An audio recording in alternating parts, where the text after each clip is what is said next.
आप लोगों की सभी जितने भी बच्चे हैं सबके सब्जेक्ट से भी ये मैच करेगा। बस एक जगह के बच्चे जो है वो नहीं जोड़े गए हैं आज, जो चौधरी चरण सिंह यूनिवर्सिटी जो है मेरठ की, वहाँ के बच्चे नहीं जोड़े गए हैं और महाराष्ट्र के बच्चे इसमें नहीं जुड़े होंगे। देखिए महाराष्ट्र से आप लोगों को याद हो तो वहीदा वगैरह जुड़ती थी, महाराष्ट्र से 2-3 और लड़कियाँ जुड़ती थी, वो सब नहीं जुड़ी हैं क्योंकि खुशबू ने ज्वाइन किया है BHU। खुशबू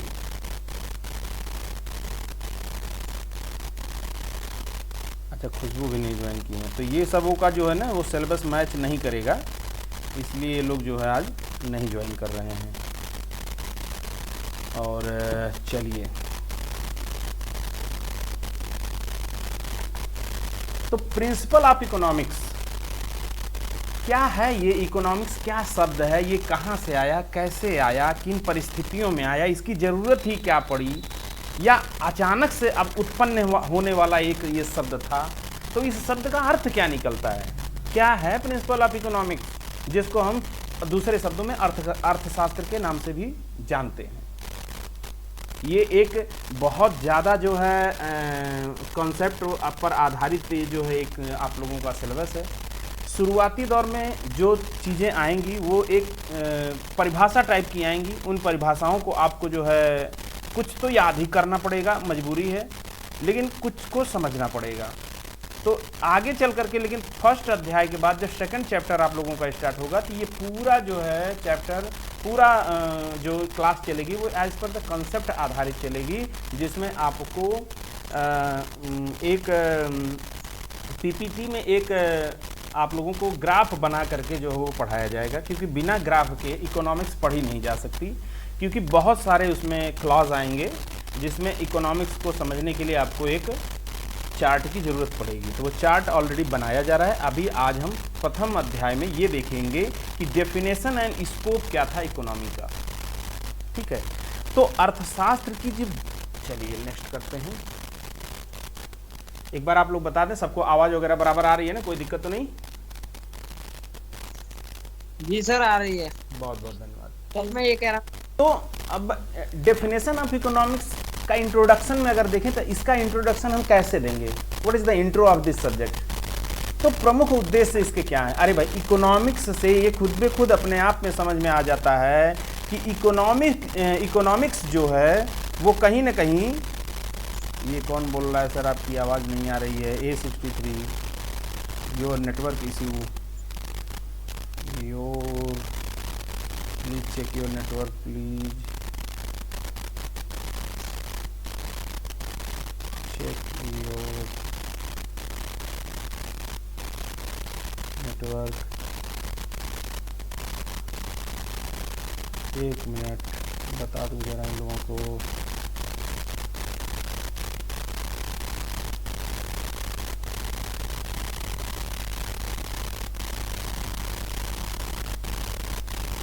तो इकोनॉमिक्स शब्द से अगर देखें तो इससे ये शब्द से ही जैसा कि प्रतीत हो जाता है कि ये किसी आर्थिक समस्याओं से रिलेटेड या आर्थिक जागरूकता से रिलेटेड इस तरीके की कोई इसकी जो है परिभाषा हो सकती है।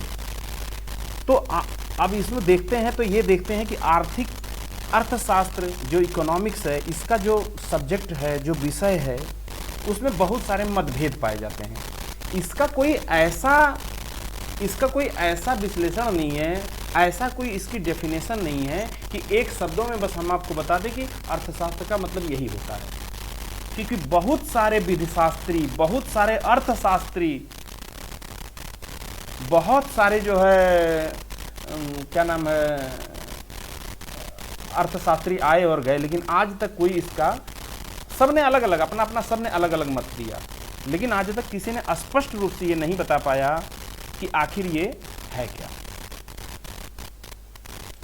तो अब देखा जाए अगर, तो इसमें बहुत सारे प्रकार के मतभेद रहे हैं सभी क्षेत्रों में, चाहे विषय सामग्री, प्राकृतिक क्षेत्र, सब तरीके से इसमें बहुत सारे जो है वो रहे हैं। लेकिन जो हमारे जो प्रतिष्ठित अर्थशास्त्री थे, उनके द्वारा धन पर जो है, अब जब लोगों ने क्या किया, पहले तो ये समझने का कोशिश किया कि भाई इकोनॉमिक्स क्या है, इसकी परिभाषा कैसे बनाई जाए। तो इसको बनाने के लिए लोगों ने समझा चूंकि ये धन से रिलेटेड है, मनी से रिलेटेड है, तो चलो मनी पर रिसर्च किया जाए और फिर इसकी एक परिभाषा बनाई जाए। एक से एक अर्थशास्त्री आए और उन्होंने जो है परिभाषा बनानी शुरू की, लेकिन कोई परिभाषा बन नहीं पाई। हाँ, लेकिन जब परिभाषाएं बनाई गई तो उसमें कुछ संदेह लोगों के पैदा हुए। जो संदेहात्मक विचार उत्पन्न हो गए, इससे यह समझा जाने लगा कि जैसा आगे आपको पीपीटी में दिखाई दे रहा होगा, ऐसा समझा जाने लगा कि अर्थशास्त्र मनुष्य की धन से मोह करने वाला व्यक्ति कहलाता है। अर्थशास्त्र में धन से प्रमुख उद्देश्य धन संपत्ति अथवा आर्थिक शक्ति को बढ़ाना। तो कहा गया कि भाई ये अर्थशास्त्र जो है वो मनुष्य को यानी इंसान को धन और मुद्रा से मोह करने वाला व्यक्ति कहलाता है, जिसका प्रथम उद्देश्य धन संपत्ति तथा आर्थिक शक्ति को बढ़ाना। कहने का तात्पर्य हो गया धन संबंधी या धन अथवा संपत्ति। तो कुछ लोग कहे धन, कुछ लोग कहे संपत्ति, कुछ लोग कहे धन संपत्ति दोनों, कुछ लोग कहे थोड़ा इससे भिन्न। लेकिन जो लोगों ने जब इस पर रिसर्च किया तो उन्होंने एक मत निकाला, जिस मत को आप अपनी बुक में परिभाषित करेंगे कि डेफिनेशन ऑफ इकोनॉमिक्स क्या होता है। तो प्रमुख उद्देश्य किसका? धन का, संपत्ति तथा उसकी आर्थिक स्थिति को, आर्थिक शक्ति को बढ़ाना। वास्तव में अर्थशास्त्र में धन से अभिप्राय उन वस्तुओं से होता है जो मनुष्य के जीवन निर्वाह का साधन है, अर्थात मनुष्य द्वारा धन अर्जन और उसकी अपनी जीवन निर्वाह की आधारभूत समस्या का समाधान करना।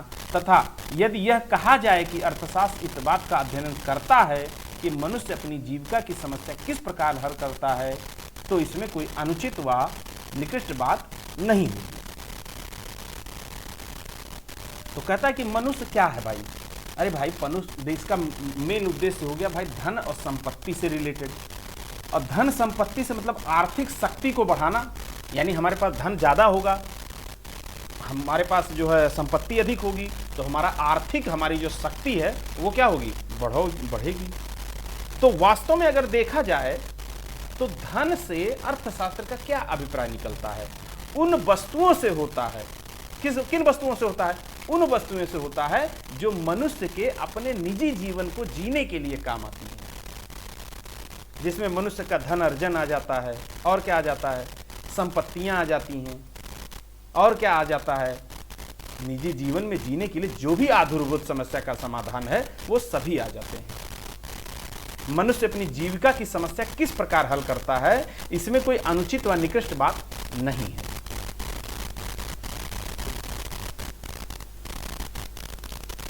अब अगर देखा जाए तो थोड़ा सा अपनी तरफ से मैं बताऊं तो लगभग आज से लगभग 150 साल पूर्व इस सब्जेक्ट पर टिप्पणी हुई थी। एक मत आया था, नाम था उनका जेएल मिल। जेएल मिल ने कहा था कि विज्ञान की परिभाषा उसकी उत्पत्ति से पूर्व न करके सदैव उसके विकसित होने के बाद की जाती है। विज्ञान क्या होता है? जब हम चंद्रमा पे जाते हैं, चंद्रमा पे हम जो है वो क्या नाम है खोज विनोद करते हैं।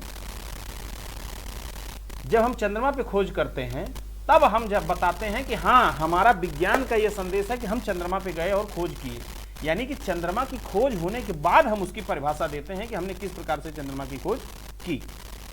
तो किसी विज्ञान की परिभाषा, कोई भी विज्ञान हो, किसी विज्ञान की परिभाषा उसकी उत्पत्ति के पहले ना की जाती है, बल्कि उसके बाद की जाती है, उसके विकसित होने के बाद की जाती है, चंद्रमा पे चढ़ाई करने के बाद की जाती है। और जैकब वाइनर ने यहां तक कह दिया कि अर्थशास्त्र जैसी जो प्रकृति वाले शास्त्र को परिभाषा की सीमाओं में बांधा नहीं जा सकता। उन्होंने कहा अर्थशास्त्र कोई ऐसी वस्तु नहीं है, इकोनॉमिक्स कोई ऐसी वस्तु नहीं है कि उसे हम एक निश्चित बातों में बांध करके हम आपको समझा दें। ये तो अनंत है, इसकी व्याख्या शब्दों में करना कठिन है, ये लिखा ही नहीं जा सकता, ये इतना अनंत है। इकोनॉमिक्स वो है क्योंकि यह अर्थशास्त्र है जो अर्थशास्त्री एक जीवनस कहते हैं कि अर्थशास्त्र की परिभाषा करना इसलिए संभव नहीं है क्योंकि अर्थशास्त्र अपने आप में स्वयं में एक ऐसा अपूर्ण विज्ञान है, वो पूर्ण विज्ञान है ही नहीं, उस पर आज भी रिसर्च चल रहे हैं। वह पूर्ण विज्ञान नहीं है, वह फुल साइंस सर नहीं आवाज है। कट रही। वो आपके यहाँ नेटवर्क का इश्यू होगा।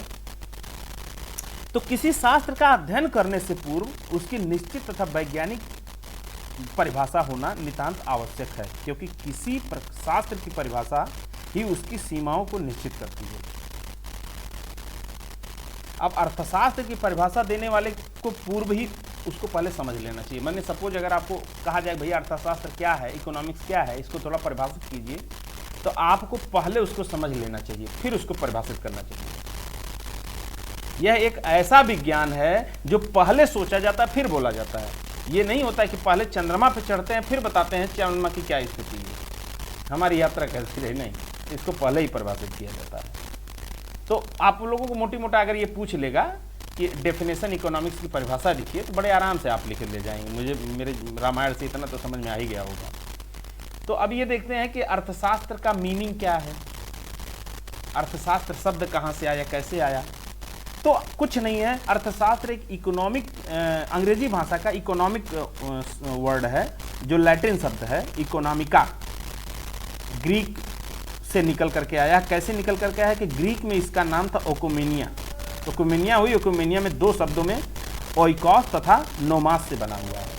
ओइकॉस तथा नोमास दो शब्दों से ये मिल करके बना हुआ है। The word economics was derived from the Greek word, ये एक ग्रीक वर्ड है। ये ओकियोस ए हाउस एंड नोमास द मैनेज। ओकियोस क्या हो गया, ए हाउस एक घर या एक गृह, एंड नोमास ए मैनेज एक घर को कैसे हम मैनेज करते हैं। Which mean managing a household, the word retain the meaning of the many centuries. तो हम इसको कैसे जो है एक घर को एक कैसे घर की समस्याओं को, उसकी ज़रूरतों को हम कैसे जो है पूर्ण करते हैं, यही तो इकोनॉमिक्स का एक अर्थ होता है।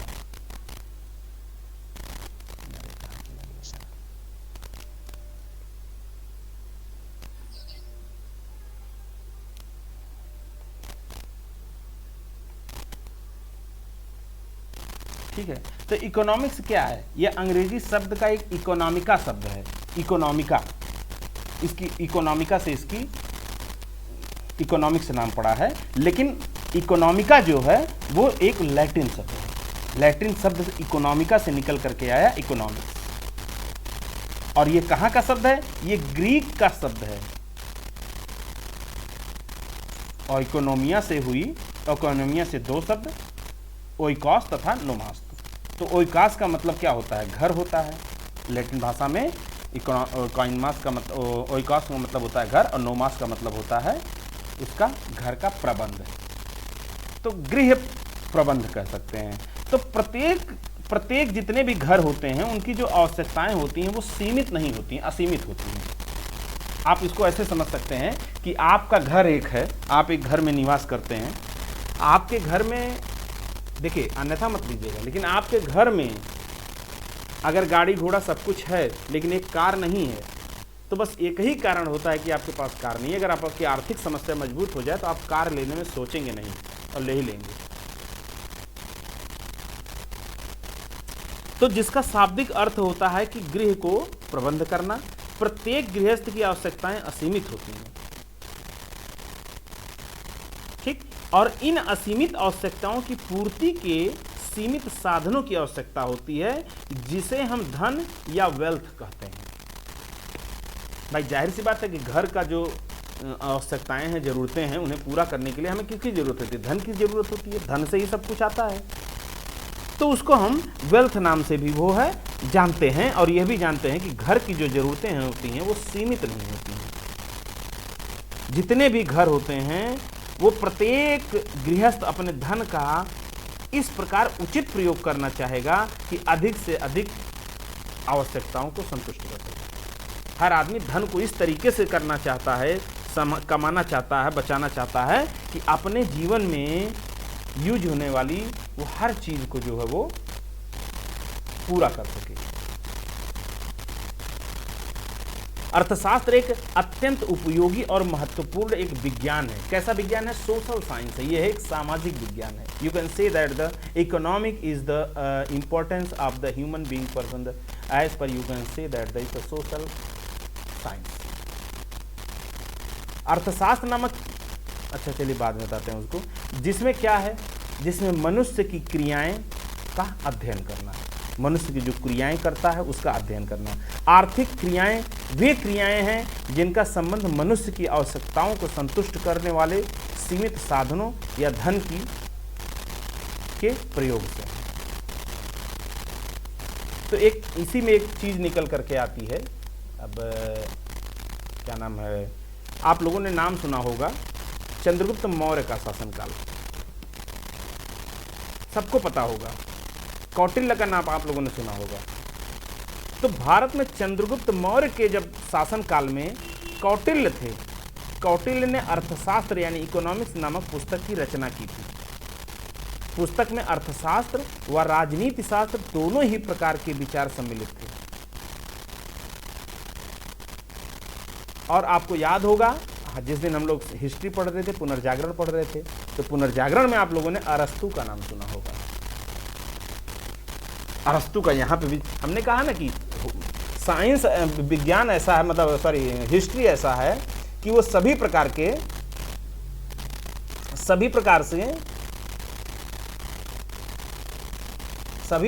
क्या है, सभी प्रकार के जो है वो जो मतलब आपके क्या बोल रहे थे यार, दिमाग दूसरी तरफ भटक गया।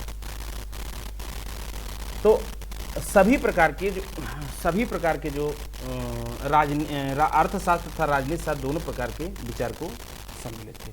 तो अरस्तु जब अपने क्या नाम है पुनर्जागरण काल में इकोनॉमिका में अर्थशास्त्र को परिभाषित करने का इन्होंने प्रयास किया था। जब पुनर्जागरण हुआ था, यानी कि इनके पहले कौटिल्य के पहले ही उन्होंने एक बार इसको जो है परिभाषित करने का प्रयास किया था। उन्होंने अर्थशास्त्र को हाउस मैनेजमेंट नाम दिया था, हाउस होल्ड मैनेजमेंट, यानी कि गृह प्रबंध का नाम उन्होंने दिया था। लेकिन अर्थशास्त्र को आज हम जिस रूप में अध्ययन करते हैं वह हम किस युग में, हम आधुनिक युग में हैं। तो आधुनिक युग में जब हम अर्थशास्त्र को अध्ययन करते हैं तो फादर ऑफ मॉडर्न इकोनॉमिक्स किसको कहते हैं? एडम स्मिथ को कहते हैं। ये बात सही है कि इससे पहले कौन आया था? अरे भाई कौटिल्य आए थे, कौटिल्य के पहले अरस्तु था, लेकिन उसके बाद एक नया नाम निकल करके आता है एडम स्मिथ। और एडम स्मिथ का बड़ा ही जो है इम्पोर्टेंट नाम है और इससे क्वेश्चन जरूर पूछे जाते हैं। तो अर्थशास्त्र का जन्म जिस रूप में हम अध्ययन करते हैं आज के डेट में, आधुनिक काल में, मॉडर्न में नहीं बल्कि वर्तमान की जो हमारी स्थितियां हैं उसमें जब हम उसको अध्ययन करते हैं, तो अर्थशास्त्र के पिता किसको कहा जाता है? Father of the modern economic Adam Smith की देन। इन्होंने अर्थशास्त्र को वैज्ञानिक रूप देने का जो है वो प्रयास किया था। तो नीचे लिखा भी है कि अर्थशास्त्र का जन्म हम जिस रूप में अध्ययन करते हैं वह आधुनिक अर्थशास्त्र के पिता father of modern economic Adam Smith की देन है। इन्होंने अर्थशास्त्र को वैज्ञानिक रूप देने का जो है वो प्रयास किया।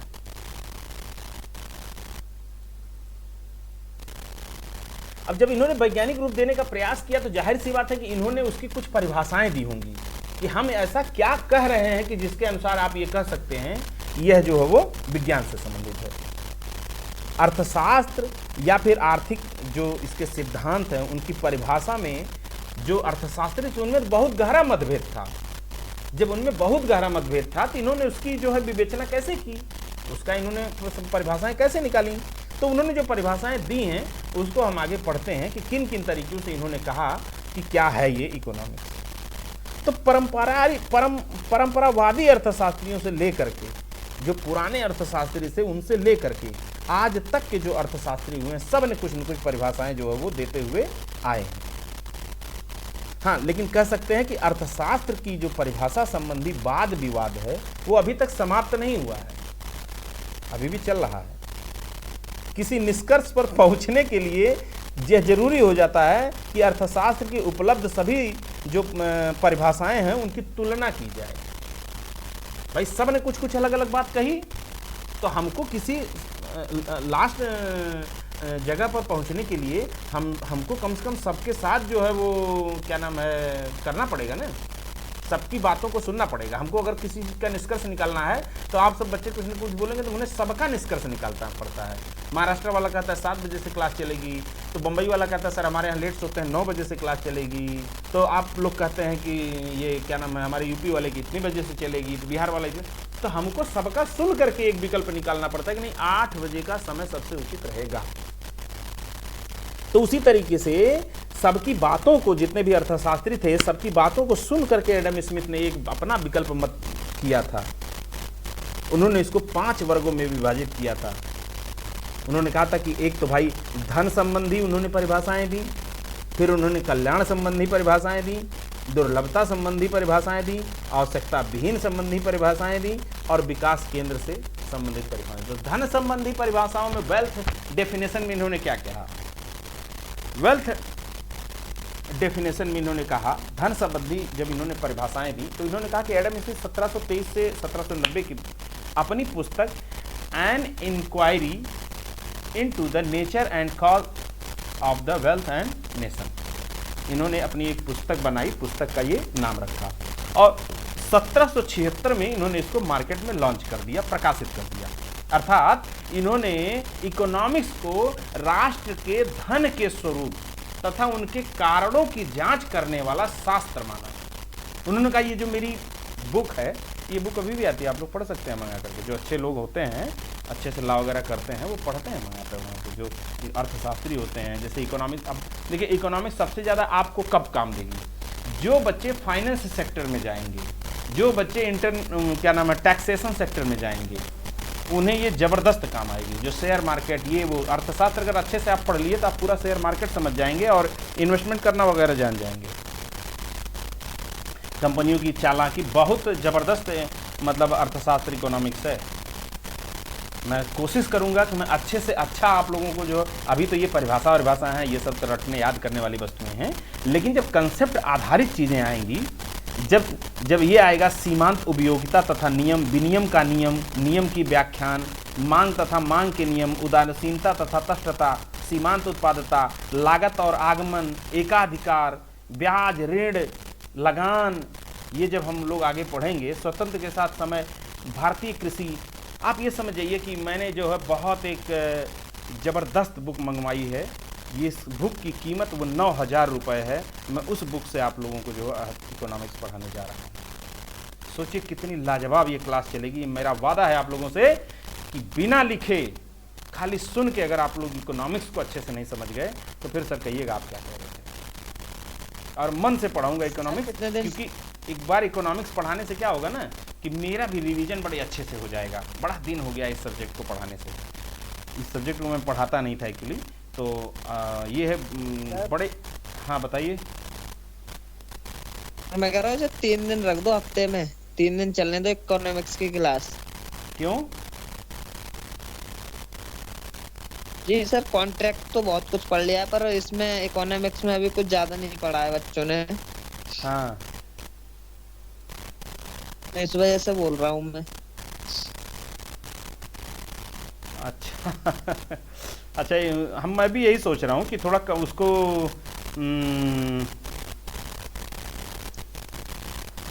मैं भी यही सोच रहा हूँ कि कॉन्ट्रैक्ट एक्ट को थोड़ा सा रोक दिया जाए और इसको और हिस्ट्री को थोड़ा सा भगा दिया जाए। ये दोनों 0 लेवल पे पढ़ी है भी, हिस्ट्री और ये। हाँ, तो हम सोच रहे थे कि ये इकोनॉमिक्स को और हिस्ट्री को जो है, और क्या नाम है ये आपका इंटरनेशनल लॉ को जो है वो भगा दिया जाए। जी हाँ,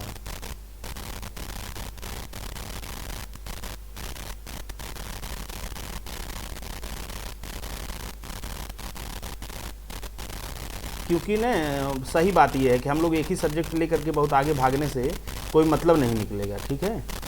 तो इसीलिए सबको बराबर लेके जो है चलते हैं। यही कह रहा था सर मैं। चलो, हाँ कोई बात नहीं, चलिए तो देखते हैं।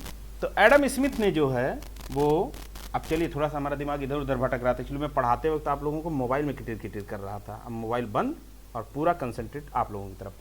तो धन संबंधी परिभाषाएं एडम स्मिथ ने, ऐसा नहीं है कि वो अपना मत लेकर के आए, कूद गए, बड़ा ज्ञानी बन गए। अरे 1723 में पैदा हुए, 1790 में तो मर गए, दिए कितने वर्ष? 1723 में पैदा हुए और 1790 में चल दिए, तो रहे ही कितना साल। हाँ, लेकिन उस दौरान इन्होंने अपनी एक पुस्तक की रचना की जिनका नाम इन्होंने लिखा an inquiry into the nature and clause of the wealth of a nation. और 1776 में लगभग अर्ध उम्र में इन्होंने इसको जो है वो प्रकाशित कर दिया।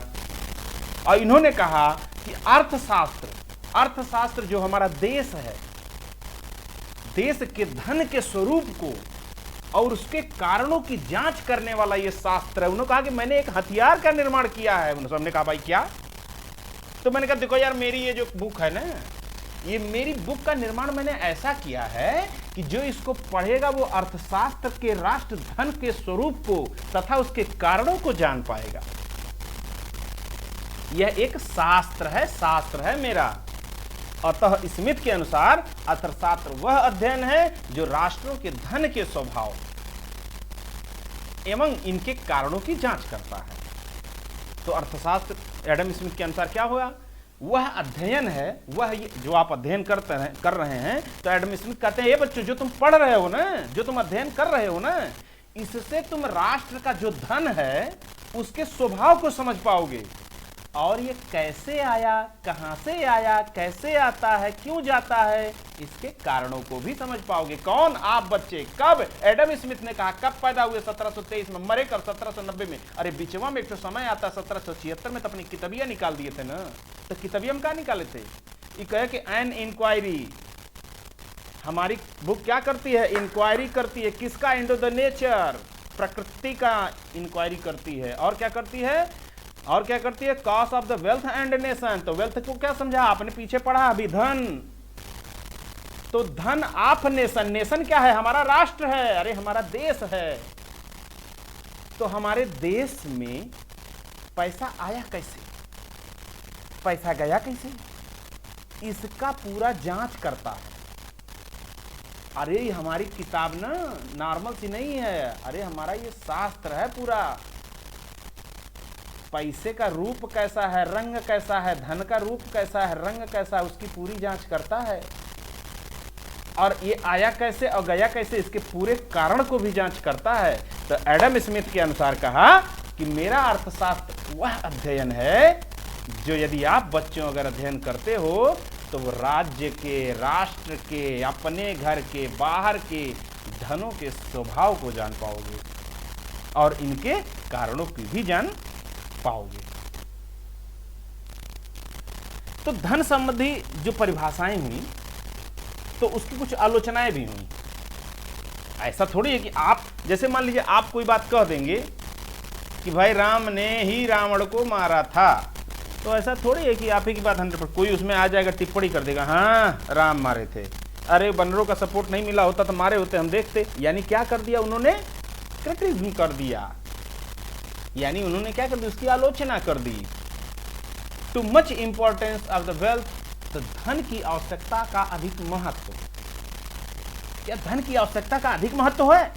तो चलिए छोड़िए और थोड़ा सा बीच में आते हैं कि धन केंद्रीय समस्याएं, धन केंद्रित समस्या तथा अन्य परिभाषाओं में अगर देखा जाए तो एक नाम आया था प्रोफेसर जेबी शेख के अनुसार। आप लोग चाहें तो इस किताब लेने की जरूरत नहीं है, बस खाली इसका स्क्रीनशॉट लेते जाइएगा और मेरे पूरे रामायण को ध्यान से सुनिएगा। समझ में आए तो YouTube पे वीडियो रहेगी, एक आध बार और देख लीजिएगा। तो professor JB, J for jungle, B for Bengal, तो बंगाल का जंगल, तो बंगाल का जंगल से नाम क्या आया? जेबी, जंगल ऑफ बंगाल, जेबी। तो कौन है? अरे तो बड़ा ही प्रोफेसर होगा तभी तो इस तरीके की बातें करेगा। तो प्रोफेसर जेबी के अनुसार कहते हैं कि इकोनॉमिक्स एक प्रकार का विज्ञान है। ये कहते हैं, कौन कहता है? प्रोफेसर जेबी। प्रोफेसर जेबी क्या कहता है? प्रोफेसर जेबी कहता है कि इकोनॉमिक्स एक विज्ञान है, एक साइंस है। Economics is a science. कौन कहता है? प्रोफेसर जेबी। कौन कहता है? प्रोफेसर जेबी। तो प्रोफेसर जेबी कहता है कि इकोनॉमिक्स एक साइंस है, अर्थशास्त्र एक विज्ञान है जो धन तथा संपत्ति की विवेचना करता है। देखिए उन्होंने क्या कहा, एडम स्मिथ ने क्या कहा? एडम स्मिथ ने उसको धन से परिभाषित किया, लेकिन कुछ लोग और आए छोटे मोटे, तो उसमें एक नाम आया था, चलिए छोड़िए इसको, छोटा नाम आया उसमें प्रोफेसर जेबी। ये कहे कि हाँ अर्थशास्त्र एक विज्ञान है जो धन तथा संपत्ति की विवेचना करता है। तो वहीं पे एक लोग और आ गए, प्रोफेसर जे.एस. मिल। जे.एस. मिल। तो प्रोफेसर जे.एस. मिल ने क्या कहा? एक है भक्त तुम झूठ बोलता है, अर्थशास्त्र तो मनुष्य से संबंधित धन का विज्ञान है। उन्होंने क्या कहा, ध्यान दीजिएगा। देखिए आप लोगों से अंतर ही पूछेगा, इसीलिए आप लोगों को समझा होगा कि आप लोगों को लग रहा होगा कि साला पगड़ा पाठक है, पागल है क्या सर, बार बार एक ही बात कह रहा है, जेबी जेबी जेबी। नहीं, पूछ लेगा, अंतर पूछ लेगा, जेबी ने क्या कहा और प्रोफेसर जेल ने क्या कहा। तो प्रोफेसर जेबीएल कहे कि ए सुनो भाई, अर्थशास्त्र एक प्रकार का विज्ञान है जो धन और संपत्ति दोनों की विवेचना करता है। तब तक उधर से बगलियां एक बैठा हुआ थे, वो प्रोफेसर जे.एस. मिलू कहे सुनो भक्त तू झूठ बोलता है, अर्थशास्त्र तो मानव से संबंधित धन का विज्ञान है, तो संपत्ति का इसमें कहां से बात आ गया, ये धन का विज्ञान है। तो तीसरा का एक आदमी और आपकी तरह बैठा हुआ था, अरुण कुमार, उधर से चिल्ला दिए, वाकर, उनका नाम था वाकर। वाकर कहे हाँ अर्थशास्त्र तो ज्ञान की वह शाखा है जो धन से संबंधित है। तो इन सभी परिभाषाओं के अनुसार अगर देखा जाए तो अर्थशास्त्र का उद्देश्य केवल धन ही कमाना है। इससे यह परिभाषित हो रहा है कि अर्थशास्त्र का मतलब यही हो गया कि इसका मुख्य उद्देश्य जो है वो केवल धन कमाना है, और धन ही जो है वो अर्थशास्त्र की विषय सामग्री में एक बीच का केंद्र बिंदु बना हुआ है। तो अर्थशास्त्र की जो विषय सामग्री है, अर्थशास्त्र में जिन जिन वस्तुओं का जिक्र होता है उसमें धन बिल्कुल उसके केंद्र में बैठा हुआ। आप ऐसे लिखेंगे, आप ऐसे ही लिखिएगा जैसे मैं कह रहा हूं, मत लिखिएगा किताब की भाषा, ये लेखक ने अपने हिसाब से लिखा है। अरे you everybody are students, my great students, आप सभी महान हैं, आप अपने शब्दों में लिखेंगे। आप कहेंगे साला सुनो हम बताते हैं क्या होता है। अरे अर्थशास्त्र के लिए जितनी चीजों को जरूरत होती है, एक गृह निर्माण, एक गृह को बनाने के लिए धन से लेकर के उसमें जितनी आवश्यकताएं जरूरत पड़ती हैं, उन सब के बीच में एक मटरू बैठा हुआ है जिसको कहते हैं हम धन। तो पैसा है बीच में बैठा हुआ, तो धन कहाँ है? इकोनॉमिक की स्थिति को सुधारने के लिए जिन वस्तुओं की जरूरत हमें पड़ती है, जिन विशेष सामग्री की जरूरत पड़ती है, अपनी और अच्छे से हिंदी करेंगे तो क्या कहेंगे कि धन ही अर्थशास्त्र की विषय सामग्री का प्रमुख केंद्र है। लेकिन अगर ये मत कह पाइएगा, इतना अच्छे से आपको शब्द नहीं समझ में आएगा, तो आप कहिएगा तो सुनिए, ये धन जो है ना, जितना तामझाम फैलता है इकोनॉमिक को लेकर के, वो धन इसका सबसे प्रमुख केंद्र है, बिना धन के कुछ भी संभव ना है। ऐसे लिख दीजिएगा, एग्जामिनर फेल कभी ना करेगा आपको। तो धन ही अर्थशास्त्र की विषय सामग्री का एक प्रमुख केंद्र है। मानवीय सुख का आधार क्या है? मानवीय सुख का, मनुष्य के सुख का आधार क्या है? मनुष्य के सुख का आधार जो है वो धन है। बल्कि इन्होंने एक ऐसे आर्थिक मनुष्य की कल्पना की जो स्वहित, अपने हित से प्रेरित होकर आर्थिक क्रियाएं करता है। मनुष्य क्या होता है? मनुष्य अपने हित से होकर के वो सामाजिक क्रियाएं करता है। कैसे? अरे जब आपको मनुष्य को ये पता चले कि हमारे दोनों टाइम हमको बड़ा अच्छे से खाना पीना मिलेगा, अब बढ़िया से एक घर में बढ़िया सुंदर बीवी मिलेगी, और बढ़िया से बेड बिस्तरा, दोनों टाइम का खाना, वक्त का भोजन, और कोई बीमारी नहीं, तो कभी कमाने जाएगा? इससे बड़ा कोई सुख है? आप बताइए, कोई है? कोई सुख नहीं है इससे बड़ा। तो उन्होंने कहा कि जो आर्थिक मनुष्य की कल्पना ऐसे होती है कि जो स्वहित से प्रेरित होकर, स्वहित मतलब अपने हित से प्रेरित होकर के क्या करता है? क्रियाएं करता है। कैसी क्रियाएं करता है? कमाने जाता है, बिजनेस करता है, नौकरी करता है, प्राइवेट नौकरी करता है, सरकारी नौकरी करता है, दुकान खोलता है, नाई की दुकान खोलता है, जूता बजाने की दुकान खोलता है, डिस्ट्रीब्यूशन करता है, फैक्ट्री खोलता है। तो क्या करता है? मनुष्य क्रियाएं करता है।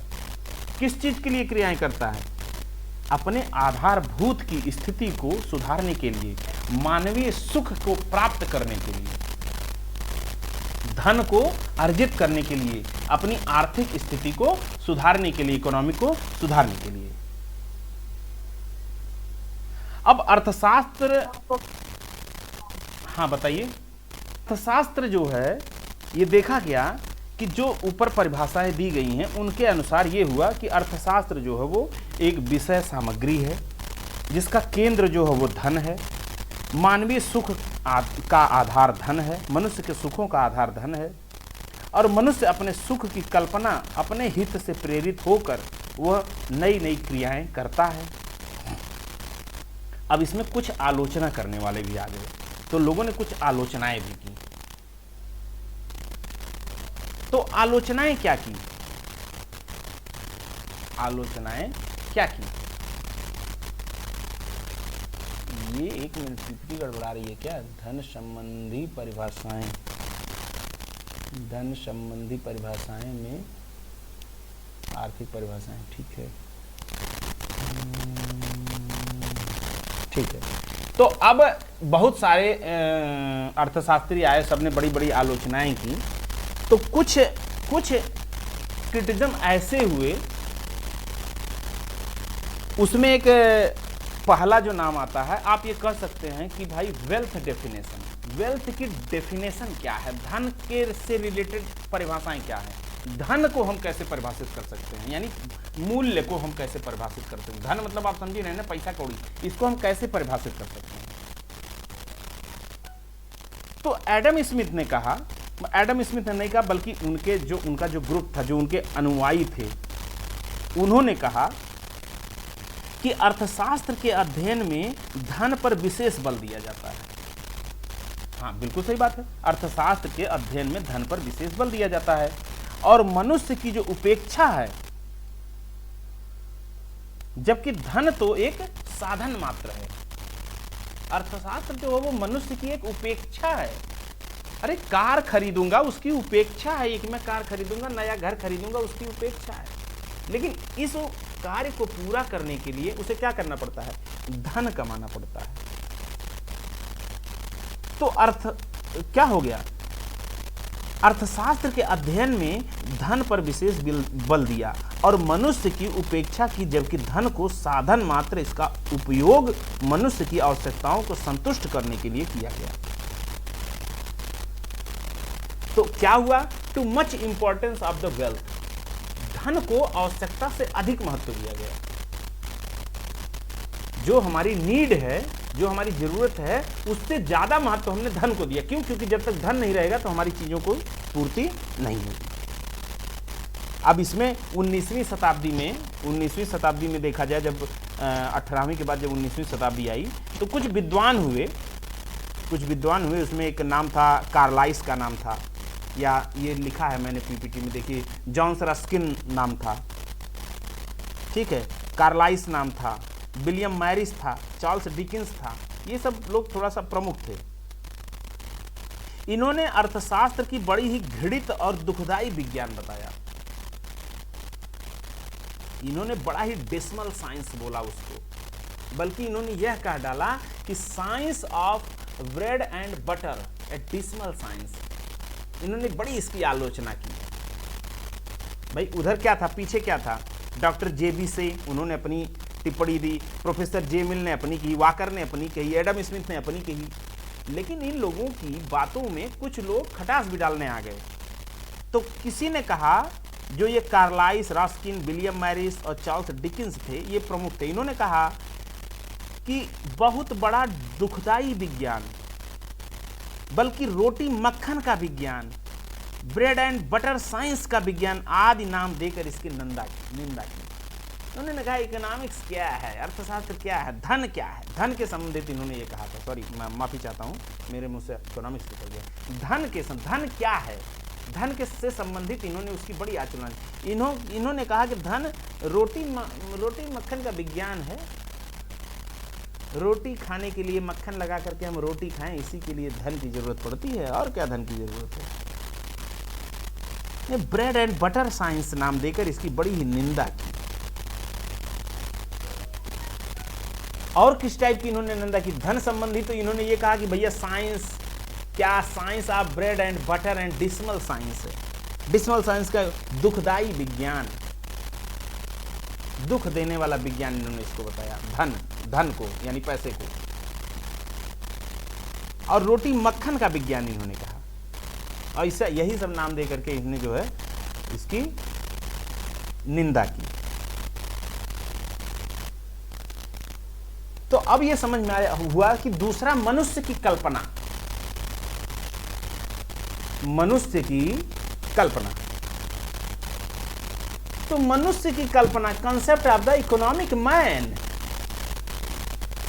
तो एडम स्मिथ और उनके अनुयायियों ने एक ऐसे आर्थिक मनुष्य, इकोनॉमिक मैन की कल्पना कर डाली। आप ये कह सकते हैं कि मनुष्य स्वहित की भावना से कार्य करता है, मनुष्य अपने हित की भावना से कार्य करता है। मनुष्य इसीलिए काम करता है कि वो जानता है कि नौकरी पर नहीं जाएंगे तो दो पैसा घर में आएगा नहीं, तो वह अपने स्वयं के हित के लिए वो जो है वो कार्य करता है। और उसके सभी प्रयास किस लिए होते हैं? मात्र और मात्र धन कमाने के लिए होते हैं। आज मैं भी जो आप लोगों के सामने ये बैठ करके चिल्ला रहा हूं, मैं आज आप लोगों को कहता हूं ये बात कि मुझे क्या नाम है, मैम ने पीपीटी आप लोगों की बना करके भेजी थी, वो बहुत टफ बना करके उन्होंने भेजी थी। उन्होंने जैसे बीबीए वालों को पढ़ाते हैं, बीएससी वालों, सॉरी एमबीए वालों को पढ़ाते हैं, उस लेवल की उन्होंने पीपीटी बना के देखी थी।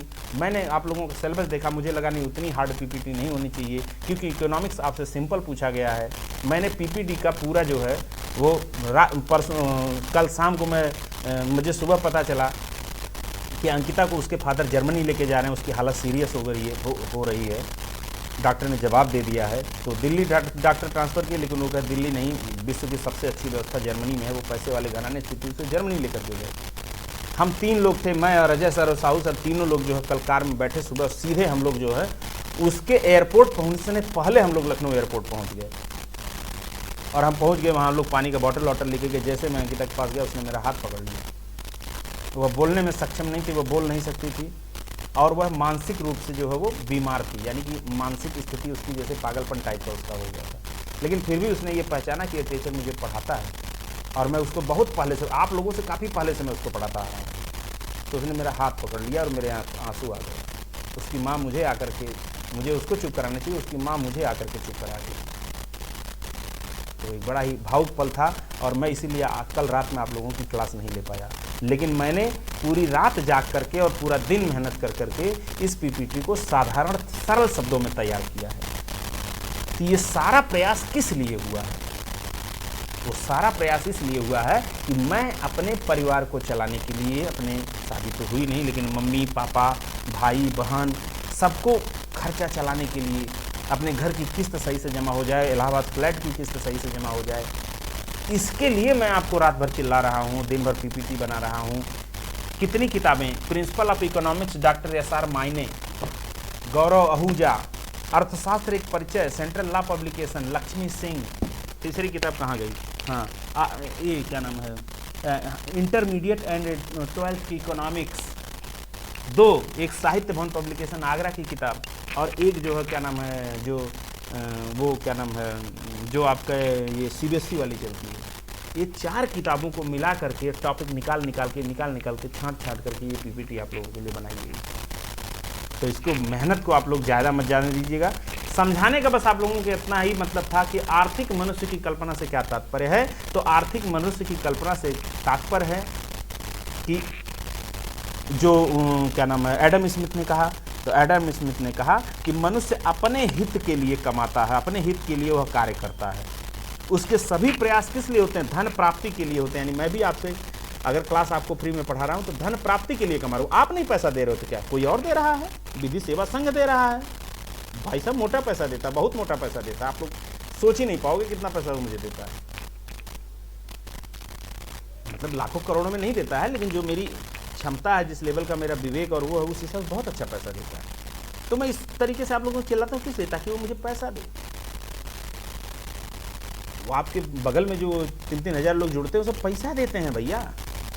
तो ये सारा प्रयास किस लिए होता है? पीपीटी बनाना, laptop, mike, charger, keyboard, 2-2 laptop, projector, ये सब किस लिए होता है? इसीलिए होता है कि हम 2 पैसा कमाएं। तो मनुष्य स्वहित के अतिरिक्त लेकिन हाँ देखिए बताना भूल गया, एडम स्मिथ ने ये विचारधारा दी, लेकिन लोगों ने इसको जो है वो नकार दिया, कहा ये सब बात नहीं है। उन्होंने कहा कि मनुष्य, यह धारणा उचित नहीं है, क्योंकि मनुष्य अपने हित के अतिरिक्त अन्य प्रकार की प्रेरणाओं को भी करता है, जैसे दया करता है, धर्म करता है, कर्तव्य करता है, परोपकार करता है। इन सभी से भी प्रेरित होकर वो कार्य करता है। कुछ लोगों ने कहा कि देखिए भाई, वो सिर्फ धन इसलिए नहीं कमाता है कि सिर्फ स्वहित के लिए कमाता है, सिर्फ अपने हित के लिए कमाता है, ऐसा नहीं है। लोगों ने कहा कि अरे भाई, कुछ दया कर सके, कुछ धर्म कर सके, कुछ कर्तव्य कर सके, कुछ प्रेम कर सके, कुछ परोपकार कर सके, kindness, religion, duty, love, charity वगैरह के लिए भी वो पैसे कमाता है। अब आप एक बार सोच के देखिए कि मनुष्य किस लिए पैसे कमाता है। क्या ये बात सही है कि दया, धर्म, कर्तव्य और प्रेम और परोपकार के लिए पैसे कमाता है, या फिर वो सिर्फ अपने हित के लिए पैसे कमाता है? तो हर एक का अलग अलग मत आएगा। तो कुछ लोगों ने कहा कि भाई दया, धर्म, कर्तव्य, प्रेम, परोपकार आदि से भी प्रेरित होकर आदमी जो है वो धन कमाता है। तो धन को संकुचित अर्थ में स्वीकार करना, accepting money it's a narrow sense. अरे accepting money in the narrow sense, तो धन को संकुचित अर्थ में स्वीकार करने का तात्पर्य क्या हो गया? अरे भैया, प्रतिष्ठित अर्थशास्त्री जो मानिंद महोदय लोग थे, उन्होंने कहा कि भौतिक पदार्थ जैसे कपड़ा, अनाज, मकान आदि को भी धन के रूप में स्वीकार किया गया है। इन्होंने कहा कि कपड़ा, अनाज, क्लॉथिंग, ग्रेन, हाउस, मकान को धन के रूप में स्वीकार किया गया है। हाँ, लेकिन serviceman, any professors, any lawyer, any actor, कोई प्रोफेसर हो, कोई वकील हो, कोई अभिनेता हो, कलाकार हो, चित्रकार हो, हाँ, इनसे संबंधित जो धन की परिभाषाएं हैं वो इनसे बाहर हैं। इनको धन से संबंधित में नहीं लिया जा सकता। जैसे कौन? सर्विस, प्रोफेसर, लॉयर, एक्टर, इन सबको क्या हो सकता है? Where outside the definition of wealth. ये वेल्थ की डेफिनेशन से आउटसाइड है। ये वेल्थ की डेफिनेशन में, यानी धन की डेफिनेशन में, धन की जो परिभाषा है उसमें ये लोग नहीं समाहित होते हैं। जबकि आधुनिक अर्थशास्त्री केवल भौतिक पदार्थों का ही नहीं बल्कि अभौतिक पदार्थ जैसे चिकित्सा की सेवा, व्यापारिक ख्याति आदि को भी धन मानते हैं। जबकि जो दूसरे अर्थशास्त्री थे उन्होंने इस पर टिप्पणी करते हुए कहा कि नहीं, बस इतना ही नहीं होगा, बल्कि उन्होंने कहा कि जो चिकित्सा की सेवा और व्यापार की ख्याति है ये भी जो है वो धन के डेफिनेशन में आएंगी। फिर कहा कि अर्थशास्त्र का सीमित कोई क्षेत्र है क्या? कोई लिमिटेड एरिया ऑफ इकोनॉमिक्स है? कोई उसका एरिया फिक्स है कि यहां से लेके यहां तक का इकोनॉमिक्स है? ऐसा कुछ है क्या? तो हुआ कि क्या नाम है, धन संबंधित क्षेत्र से हम ये समझे कि धन संबंधी जो धारणा है वो अर्थशास्त्र के क्षेत्र में संकुचित व सीमित कर दिया। कैसे? कि अर्थशास्त्र केवल धन संबंधी क्रियाओं का अध्ययन रह गया है। उन्होंने कहा कि अर्थशास्त्र केवल धन संबंधी क्रियाओं का अध्ययन रह गया है और इसके क्षेत्र में उन लोगों को ही सम्मिलित किया जाता है जो धन संबंधी कार्य करते हैं। इसमें मुझे लग रहा है कुछ नया बताना नहीं है। तो अब इंपॉर्टेंट क्या है कि एडम स्मिथ और उनके अनुयायियों की बड़ी आलोचना हुई, परंतु एडम स्मिथ ने ही सर्वप्रथम विषय की विज्ञान व क्रमबद्ध विवेचना प्रस्तुत की। हुआ तो ये सब हुआ, तो बिल्कुल उनकी विवेचना तो हुई, हाँ, लेकिन उन्होंने ही उसको जो है वो सही चीज़ों में सही से अच्छे से जो है वो परिभाषित किया। उनकी धन की आवश्यकता की विवेचना हुई, अधिक महत्व की विवेचना हुई। तो उन्होंने कहा कि धन पर विशेष बल दिया गया, मनुष्य की उपेक्षा धन को अधिक शास्त्र मानती है। तो लोगों ने कहा नहीं, ऐसा नहीं है, धन और संपत्ति दोनों को मानती है। तो ये 4 प्रकार की इनकी जो है वो क्या नाम है समस्याएं थीं। तो ये चारों जो हैं किसी धन से संबंधित परिभाषाएं थीं, जिसमें आप लोगों ने ये देखा कि धन की आवश्यकता का अधिक महत्व, आर्थिक मनुष्य की कल्पना, धन को संकुचित अर्थ में स्वीकार करना और अर्थशास्त्र का सीमित क्षेत्र, ये आप लोगों ने देखी है धन संबंधित। आज हम अभी तक हम जो पढ़े हैं वो हम पीछे से आपको बता देते हैं। ये देखिए, पहला यहाँ चैप्टर आया था धन संबंधी, और धन संबंधी में हम लोगों ने 4 चीजें पढ़ी थी। अरे सॉरी, गलत हो गया। हाँ, धन संबंधी परिभाषाएं पहला आया था, हेडिंग था धन संबंधी परिभाषाएं, वेल्थ डेफिनेशन। और वेल्थ डेफिनेशन के अंदर अलग अलग चीजें थी। नंबर पहला था धन की संविधाएं परिभाषाएं, फिर था आर्थिक मनुष्य की कल्पना, फिर था acceptance money in the narrow sense, फिर दूसरा था limited area of the economic अर्थशास्त्र की। ठीक है, अब दूसरा आता है, एक पहला हम लोगों ने धन संबंधी परिभाषाओं को हमने पढ़ा। अब हम देखते हैं कि कल्याण संबंधी परिभाषाएं, डेफिनेशन रिलेटेड टू वेलफेयर। इसीलिए कहते हैं इंग्लिश मीडियम पढ़ना ज़्यादा सही होता है, इंग्लिश को जल्दी समझ में आ जाती है। सारा कल्याण पता नहीं कहाँ से ला देता है। कल्याण संबंधी परिभाषाएं लड़के बेचारे समझ ही नहीं पाएंगे। तो कल्याण संबंधी परिभाषाएं क्या है? Definition related to welfare. तो आप इसको समझिए ऐसे कि डॉक्टर एल्फ्रेड मार्शल, अभी तक आपने एडम स्मिथ का नाम सुना, प्रोफेसर जेबीसी के अनुसार सुना, प्रोफेसर जेएस मिलन के अनुसार सुना, वाकर के अनुसार सुना। अब एक और नाम चलिए देखते हैं, उनका नाम है मार्शल। तो इनका पूरा नाम है doctor Alfred Marshall. Doctor Alfred Marshall Adam Smith के समान एक बहुत प्रतिष्ठित अर्थशास्त्री थे, बहुत प्रतिष्ठित संप्रदाय के भी थे। एडम स्मिथ और उनके विचारों के विपरीत मार्शल ने अर्थशास्त्र को नए रूप में परिभाषित किया था। जो मार्शल थे, इनका नाम बार बार लीजिए, डॉक्टर एल्फ्रेड मार्शल। तो डॉक्टर एल्फ्रेड मार्शल ने जो ये एडम स्मिथ थे, इनके जो विचार थे, उन विचारों को जो है उन्होंने नए तरीके से परिभाषित किया था। इन्होंने कहा नहीं ये जो कह रहे हैं, इन्होंने गलत नहीं किया, मतलब इन्होंने टिप्पणी नहीं की, मतलब एडम स्मिथ को गलत नहीं बताया, हाँ, बल्कि उसमें कुछ और नई चीजें इन्होंने जोड़ने का प्रयास किया। कैसे? उन्होंने स्पष्ट कहा कि धन मनुष्य के लिए, ना कि मनुष्य के धन के लिए। उन्होंने कहा भैया धन मनुष्य के लिए है, ना कि मनुष्य धन के लिए है। अब बिल्कुल सही है भैया, पैसा है आदमी के लिए, आदमी थोड़ी है पैसे के लिए, पैसा है आदमी के लिए। अरे बहुत कुछ सीखने को मिलेंगे भैया, बहुत कुछ सीखने को मिलेगा आप लोगों को। इकोनॉमिक्स है, आगे देखेंगे ना, बहुत ज़बरदस्त आपको सीखने को मिलेगा। ये तो मान लीजिए भाषा परिभाषा है, सब रामायण बाँचे हैं तो भैया सबको पढ़ना है, किसी ने क्या कहा। तो एडम स्मिथ और उनके विचारों ने विपरीत मार्शल ने अर्थशास्त्र को नए शब्दों में परिभाषित किया। उन्होंने कहा कि धन मनुष्य के लिए, ना कि मनुष्य जो है वो धन के लिए है। Wealth is for man and man is not for the wealth. दूसरे शब्दों में मानव जीवन का अंतिम उद्देश्य धन नहीं है।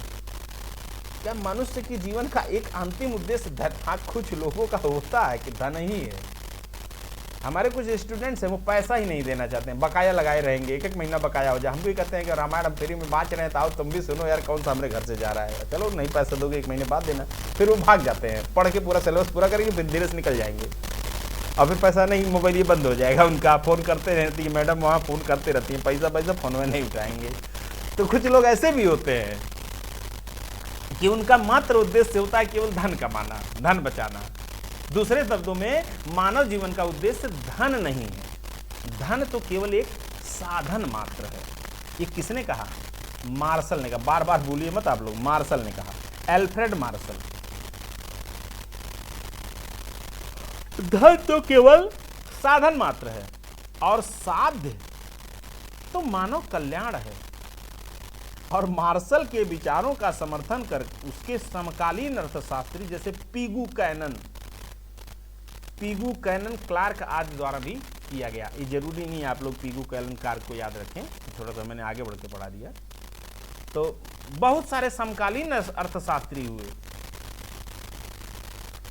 तो क्या हुआ, मार्शल के विचारों का समर्थन उसके समकालीन अर्थशास्त्री द्वारा भी जो है वो किया गया, उसके अर्थशास्त्री भी उसकी बात को माने। ठीक है,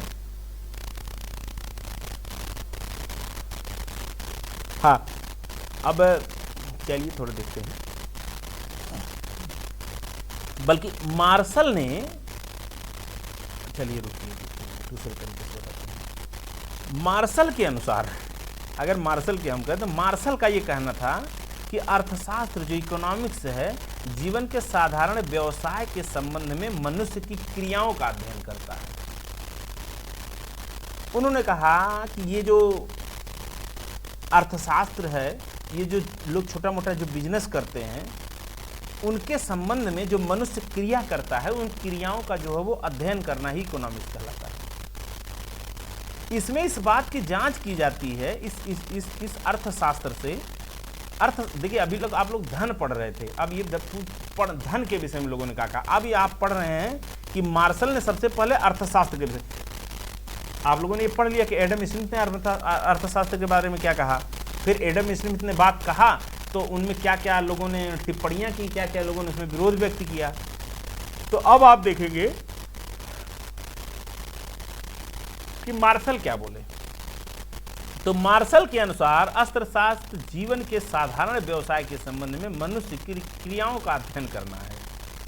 इसमें इस बात की जांच की जाती है कि मनुष्य किस प्रकार से धन कमाता है और किस प्रकार से वो खर्चा करता है, और इस प्रकार एक तरफ धन का अध्ययन और दूसरी तरफ उसके अधिक खर्च का अध्ययन।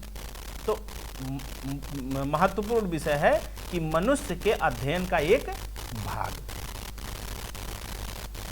ठीक है, मार्शल ने अर्थशास्त्र के अध्ययन में मनुष्य का जो भौतिक कल्याण है उस पर उन्होंने बल दिया था। अर्थशास्त्र जीवन की साधारण दिनचर्या, मानव के कार्यों का अध्ययन, व्यक्ति समाज उसके कार्यों का अध्ययन। नीचे देखिए लिखा भी तो है शायद मेरे ख्याल से, हाँ, economics is a study of Mankind, the ordinary business of life. It examined that part of the individual with the social action which are most closely connected with the attainment and with the use of material of well-being। ठीक है, तो अर्थशास्त्र के अध्ययन में मनुष्य के भौतिक कल्याण और अर्थशास्त्र की परिभाषा इस प्रकार की कि अर्थशास्त्र जीवन की साधारण दिनचर्या, कार्यों का अध्ययन, व्यक्ति व समाज के कार्यों के उस भाग की समीक्षा। Economics the study of Mankind and ordinary business of life, जो सुख व कल्याण के लिए आवश्यक भौतिक साधनों की प्राप्ति उनके उपयोग से घनिष्ठ रूप से संबंधित। कल्याण संबंधी परिभाषा।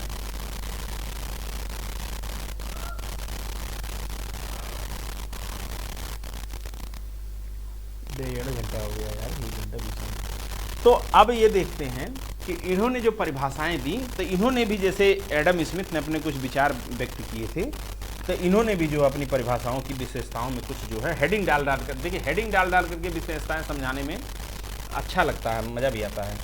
तो हेडिंग डाल, तो जब उधर एडम स्मिथ ने अपनी परिभाषाएं दी तो भाई ये भी कुछ अपनी परिभाषाएं दी है। कौन? Alfred Marshall. तो ये पहली परिभाषा अपनी देते हैं कि जीवन के साधारण व्यवसाय का अध्ययन, study of the ordinary business of life. Study of ordinary business of life में इन्होंने कहते हैं जीवन के साधारण व्यवसाय का अध्ययन करते हुए एल्फ्रेड मार्शल कहते हैं कि मार्शल ने जीवन के साधारण व्यवसाय, ऑर्डिनरी बिजनेस पर जोर दिया है, जिसका आशय होता है कि उन सभी आर्थिक क्रियाओं से है जिसके अंतर्गत मनुष्य धन कमाता है। ये कहते हैं उन सभी क्रियाओं को, उन सभी जो मनुष्य जो जिस प्रकार का जो व्यवसाय करता है, उन्होंने व्यवसाय पर जोर दिया और कहा कि इसका आशय है कि सभी आर्थिक क्रियाएं वह सभी आर्थिक जो क्रियाएं की जाती हैं धन का अर्जन करने के लिए, धन को कमाने के लिए, और व्यय करता है और खर्च करता है। संक्षेप में वे सभी आर्थिक क्रियाएं जो धन के उत्पादन, उपभोग, विनिमय तथा वितरण से संबंधित हैं, इनको ही सम्मिलित किया जाता है। किसमें? कल्याण संबंधित परिभाषा में। तो कल्याण संबंधित परिभाषाओं में इन्होंने कहा कि जीवन के साधारण व्यवसाय का अध्ययन। इन्होंने कहा भाई देखिए ऐसा है कि ये ऑर्डिनरी बिजनेस जो लोग करते हैं ना, इन्होंने इस पे जोर दिया। इन्होंने कहा इसका आशय का मतलब ये है कि इसका आशय ये है कि लोग आर्थिक क्रियाओं में, जैसे उसके अंतर्गत लोगों का उद्देश्य होता है कि वो धन ही कमाना उद्देश्य होता है। उन्होंने कहा लोग इसीलिए इतना काम करते हैं, इतना मेहनत करते हैं, धन कमाने के लिए करते हैं और व्यय करते भी हैं। संक्षेप में वे सभी आर्थिक क्रियाएं जो धन के उत्पादन, उपभोग, विनिमय तथा वितरण से संबंधित है, इन्हीं को जो है उसमें सम्मिलित किया जाता है। तो मानवीय पक्ष को अधिक बल, तीसरा आता है कि मानवीय पक्ष को अधिक बल, यानी कि more emphasis on the human side, मनुष्य की तरफ यानी मनुष्य के पक्ष, इंसान के प्रति इसका बल दिया जाए। तो एडम स्मिथ के बिल्कुल विपरीत मार्शल ने धन की अपेक्षा जो है वो मनुष्य पर अधिक बल दिया। एडम स्मिथ के विकल्प के विपरीत मार्शल ने धन की अपेक्षा मनुष्य पर अधिक बल दिया। वो धन पर अधिक बल दिए थे, इन्होंने मनुष्य के ऊपर अधिक बल दिया। कैसे दिया? अब ये पीछे आपने लाइन में पढ़ा ना कि आर्थिक क्रियाएं कौन करता है? मनुष्य करता है। हाँ, करता है के लिए, पैसे के लिए। तो इन्होंने कहा मानवीय पक्ष पर अधिक बल। तो एडम स्मिथ के अनुसार एडम स्मिथ के बिल्कुल विपरीत मार्शल ने धन की अपेक्षा मनुष्य पर बल दिया। धन तो केवल साधन मात्र है, money is the only means, मनुष्य का साधन मात्र है, और साध्य तो तब मानव कल्याण है, साध्य इंड तो मानव कल्याण है। समाप्ति क्या है? इंड क्या है? वो मानव का कल्याण है। तो मानव कल्याण मतलब आप समझ रहे होंगे किस टाइप की बातें हो रही। मानव कल्याण की का तात्पर्य यही हो रहा है कि मानव कल्याण जैसे पैसे से कमा के अपना अर्जन करके फिर कुछ दिन बाद वो क्या होता है, उसका कल्याण हो जाता है। तो एडम स्मिथ के अनुसार बिल्कुल विपरीत उन्होंने धन की अपेक्षा मनुष्य पर बल दिया। कहा कि धन तो केवल साधन मात्र है और साध्य है, इंड तो मानव कल्याण है। इन्होंने कहा कि धन तो साधन मात्र है, लेकिन साध्य जो है, जो इंड है, वही मानव का कल्याण है।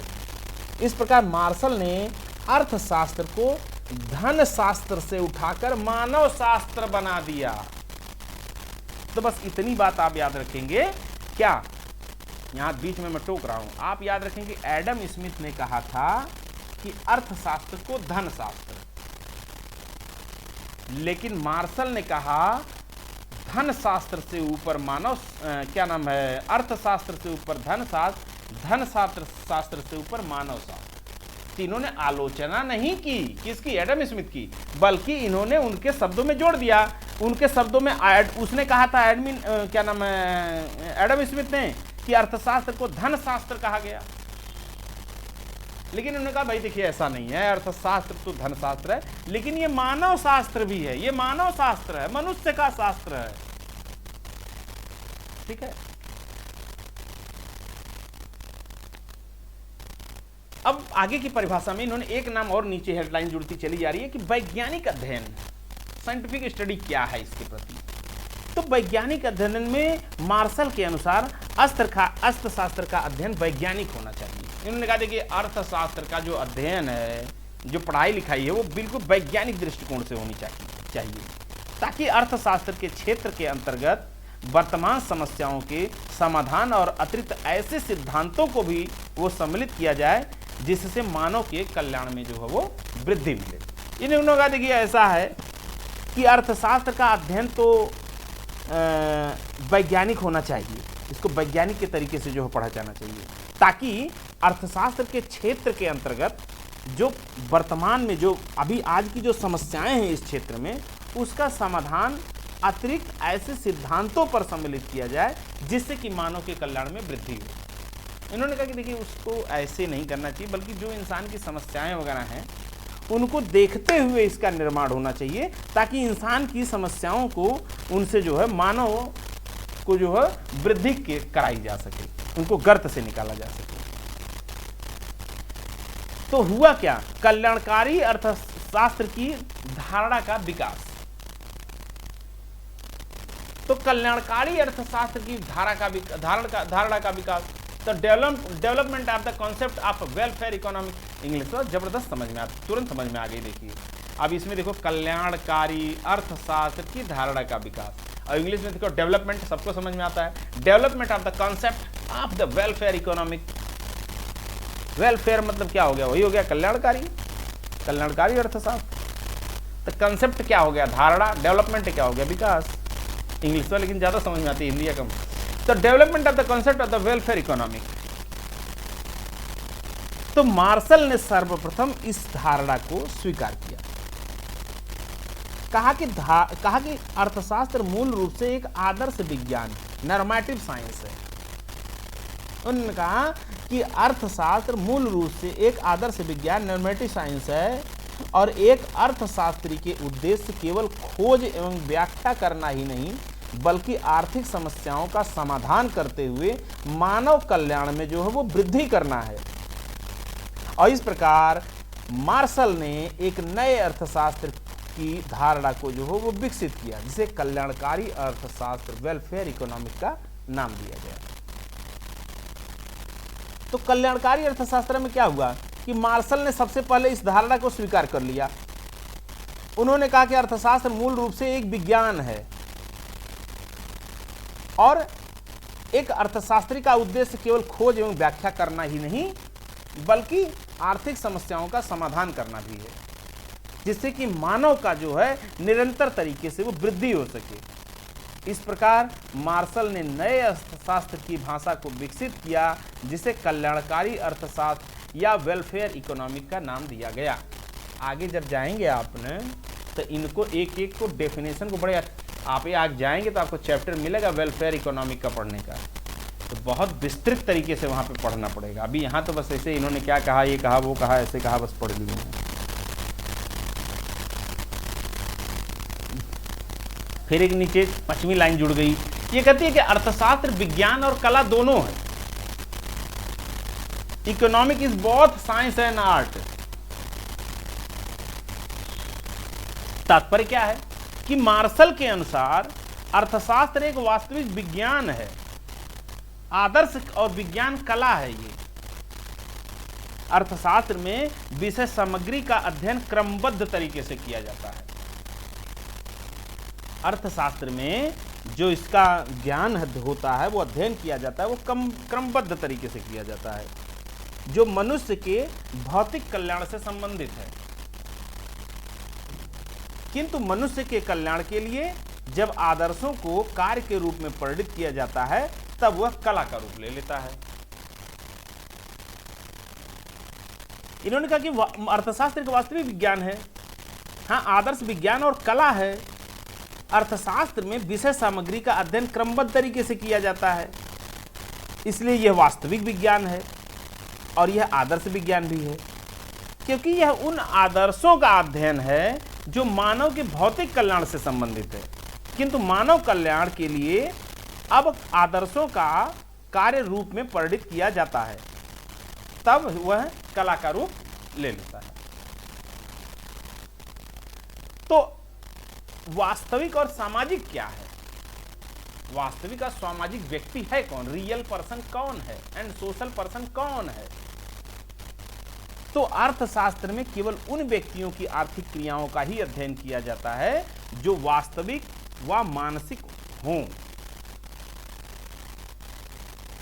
अर्थशास्त्र में केवल उन व्यक्तियों के आर्थिक क्रियाओं का अध्ययन किया जाता है जो वास्तविक और सामाजिक हों, और समाज से अलग रहने वाले व्यक्तियों को, जैसे साधु संतों का अर्थशास्त्र अध्ययन नहीं करता। अर्थशास्त्र क्या कहता है? अर्थशास्त्र कहता है कि जो समाज से अलग रहने वाले व्यक्ति हैं, मैं उनका अध्ययन नहीं करता। जैसे कौन? जैसे साधु संत का अर्थशास्त्री जो है वो अध्ययन नहीं करते हैं। इसी प्रकार अर्थशास्त्र सामान्य नॉर्मल व्यक्तियों का अध्ययन है, जो चार डकैत, शराबी व जुआरी लोगों का नहीं। कहने का तात्पर्य ये हो गया कि अर्थशास्त्र सामान्य यानी नॉर्मल व्यक्तियों का अध्ययन करता है। सामान्य पागल व्यक्ति का नहीं, बल्कि नॉर्मल व्यक्ति का अध्ययन करता है। चोर, डकैत, शराबी व जुआरी लोगों का नहीं करता है। ठीक है, तो ये आप हेडिंग डाल देंगे अपना। उसके बाद हम लोग पहुंच गए। अब जाहिर सी बात है कि जब एडम स्मिथ ने इतनी बात कही थी, तो ये भी कहे तो कुछ आलोचना तो होगी ही होगी। ऐसा तो है नहीं कि आलोचना नहीं होगी, कुछ लोग जरूर विरोध व्यक्त करेंगे। तो एक नाम निकल करके आता है, मार्शल की परिभाषा 1931 तक वो सर्वमान्य पर रही, वह सबसे ऊपर रही। कब तक? 1931 तक। लेकिन 1931 में प्रोफेसर रॉबिन्स की पुस्तक an essay on the nation of significance of the economy science, 1931 में इनकी कौन सी बुक आई? An essay on the nature and significance of the economic science द्वारा आर्थिक जगत की शांति को जो है वो भंग किया गया। आर्थिक जगत की जो शांति थी उसको क्या किया गया? भंग किया गया। और उन्होंने मार्शल की व्याख्या को निम्न प्रकार से जो है आलोचना की। सब लोगों ने कुछ भिन्न भिन्न प्रकार से आलोचना की। कुछ ने कहा कि भौतिकता शब्द जो है, जो भौतिक शब्द कहा गया है, इंसान का भौतिक सुख जो कहा गया है, भौतिक शब्द अधूरा परिभाषित है, यह पूरा परिभाषित नहीं है। The word of materiality is incompleted defined. ठीक है, उन्होंने कहा कि भौतिकता का जो शब्द है यह अधूरा शब्द है। डॉक्टर मार्शल का विचार था कि अर्थशास्त्र का संबंध भौतिक सुख के साधनों से है, और रॉबिन्स ने विचार का खंडन करते हुए कहा कि भौतिक व अभौतिक साधनों में अंतर करना एक कठिन कार्य होगा। कैसे? हमारा संबंध अभौतिक साधनों से भी है, क्योंकि हमारे पास कल्याण में वृद्धि है। उदाहरण के लिए देखें कि एक गायक का मधुर गाना बड़ा ही अभावलित होता है, अब मनुष्य के कल्याण को वो बढ़ाता है। इसी प्रकार डॉक्टर, वकील, प्रोफेसर की जो सीमाएं होती हैं वो अभौतिक होते हुए भी धन प्राप्ति का वो साधन है, और उनसे हमें भौतिक कल्याण को बढ़ावा मिलता है। इसलिए भौतिक के साथ साथ भौतिक साधनों का अध्ययन भी अर्थशास्त्र का मुख्य विषय है। उन्होंने कहा था कि भौतिकता शब्द इसके लिए अधूरा है। क्यों? क्योंकि उनका विचार था कि भौतिक सुखों के साधनों से है। रॉबिन्स ने इनके विचार का खंडन करते हुए कहा, उन्होंने कहा कि भौतिक अभौतिक साधनों में अंतर करना बहुत कठिन कार्य है। हमारा संबंध अभौतिक साधनों से भी है। क्यों? क्योंकि हमारे कल्याण में वृद्धि होती है। उदाहरण के लिए एक गायक का गाना मधुर गाना अभौतिक होते हुए भी मनुष्य के कल्याण को बढ़ाता है। इसी प्रकार डॉक्टर, वकील, प्रोफेसर सेवाएं अभौतिक होते हुए भी धन का साधन है, और हमारे भौतिक कल्याण को बढ़ावा मिलता है। इसलिए भौतिक के साथ साथ अभौतिक साधनों का अध्ययन अर्थशास्त्र का मुख्य विषय होता है। अर्थशास्त्र एक मानवीय विज्ञान, economic is the human science. तो अर्थशास्त्र में समाज में रहने वाले व्यक्तियों को अध्ययन करते हुए, परंतु कुछ आर्थिक नियम समाज में रहने वाले व्यक्तियों तथा समाज से बाहर रहने वाले साधुओं या सन्यासियों, दोनों ही प्रकार के व्यक्तियों को समान रूप से लागू होते हैं। जैसे उपयोगिता हास नियम, समसीमांत उपयोगिता नियम। यदि ऐसे नियम हैं तो स्पष्ट करते हैं कि अर्थशास्त्र सामाजिक विज्ञान के साथ साथ मानवीय विज्ञान भी वो है।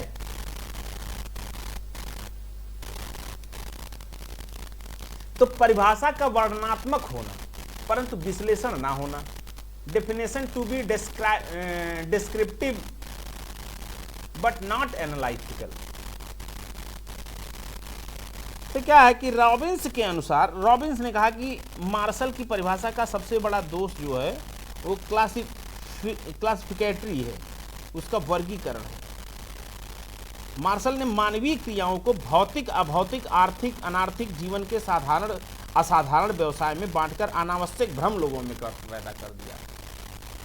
उन्होंने कहा कि ये जो इन्होंने ये क्या नाम है, रॉबिन के अनुसार मार्शल की परिभाषा का सबसे बड़ा दोष, यानी रॉबिन ने कहा कि अरे यार ये जो क्रियाएं हैं अभौतिक, भौतिक, आर्थिक, अनार्थिक, जीवन के साधारण, असाधारण, तो ये व्यवसाय में बांट करके इन्होंने एक प्रकार का भ्रम पैदा कर दिया है। किसके लिए?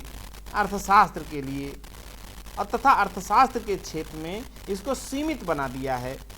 रॉबिन्स का कहना है कि इस प्रकार का वर्ग विभाजन हमें अवैज्ञानिक तथा अस्पष्ट है, क्योंकि मानवीय क्रियाओं को इस प्रकार का अलग अलग वर्गों में रखना जो है वो संभव नहीं हो पाता है। इन्होंने कहा कि 20 प्रकार के आप नाम दे देंगे तो भैया याद रखना कठिन पड़ जाएगा, तो इसको थोड़ा सा सिंपल कीजिए, ऐसा कीजिए कि हमें जो है वो समझ में भी आ जाए। तो भौतिक, आर्थिक, अनार्थिक, जीवन के अंध, साधारण, असाधारण, तो ये सब क्या है, ये सब अलग अलग प्रकार से जो है वो इसको संभव होगी।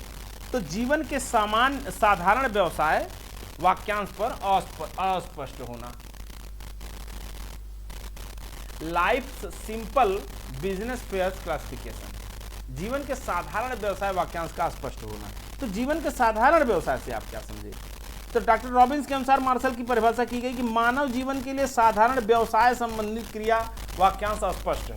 उन्होंने कहा कि मनुष्य का उसके साधारण व्यवसाय के संबंधित क्रिया को शब्दों में परिभाषित कर देना, वाक्यांश कर देना, ये जो है वो संभव नहीं है। जीवन के साधारण वाक्यांश पर अस्पष्ट होना, दो लाइन का है आप लोगों का, कुछ नहीं है, बस समझना है। ये जो कह रहे हैं इसको पढ़ लीजिए, नोट्स कुछ लोग बना रहे हो तो नोट्स बना लीजिए, याद हो जाएगा। तो उन्होंने कहा जीवन के साधारण व्यवसाय वाक्यांश का अस्पष्ट होना। प्रोफेसर रॉबिन्स के अनुसार मार्शल की परिभाषा ने मानव जीवन के साधारण व्यवसाय संबंधित क्रिया वाक्यांश अस्पष्ट है। इन्होंने कहा जो मनुष्य कार्य करता है, उस जो व्यवसाय करता है, उससे रिलेटेड जो वाक्यांश हैं वो स्पष्ट नहीं है। और आलोचना का मत कि मार्शल ने कोई ऐसा आधार प्रस्तुत किया जिससे कि साधारण एवं असाधारण क्रियाओं के बीच अस्पष्ट विभाजन रेखा खींच जा सके। और रॉबिन्स का मत कि अर्थशास्त्र के अंतर्गत उन समस्त मानवीय क्रियाएं मनुष्य के जीवन के साधारण व्यवसाय में संबंधित हो और साधारण व्यवसाय भी होते हैं।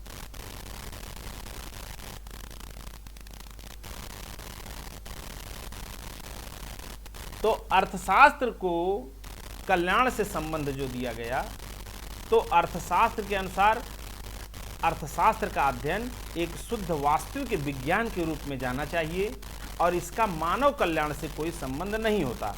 कल्याण एक भावात्मक अर्थात विषयगत विचार है। मुद्रा भौतिक कल्याण का माप कर सकती है, परंतु युग रूपी पैमाना सभी व्यक्तियों के लिए समान उपयोगिता नहीं रखा जा सकता। बहुत सी आर्थिक क्रियाएं ऐसी भी होती हैं जिसे मानव कल्याण में वृद्धि के स्थान पर कमी कह देता है।